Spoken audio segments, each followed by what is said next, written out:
Hello guys, if you are facing the Steam authentication failed in Rust, I have a few methods that you can try to fix the issue.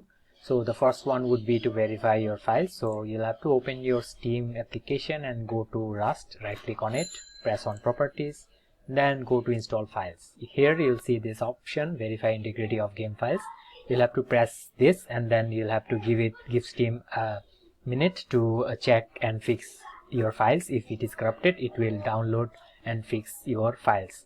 So after that, what you will have to do is you'll have to restart Steam and then you can try to see if the issue is fixed or not. So the second method would be to restart Rust. Simply restarting the game sometimes fix the issue. The third one would be to restart Steam. So you'll have to close Steam altogether. So press on this Steam button here, press exit, and it will shut down. If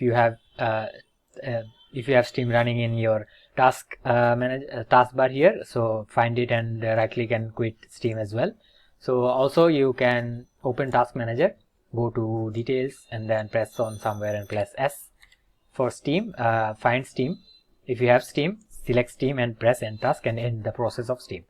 So after that you can restart Steam and try to see if the issue is solved or not. The last method, what you can do is you can go to control panel and uninstall a program. So simply go and uninstall Rust and re-download it again, and hopefully your problem will be fixed. So that was all for today guys. Thank you for watching. Take care. Bye bye.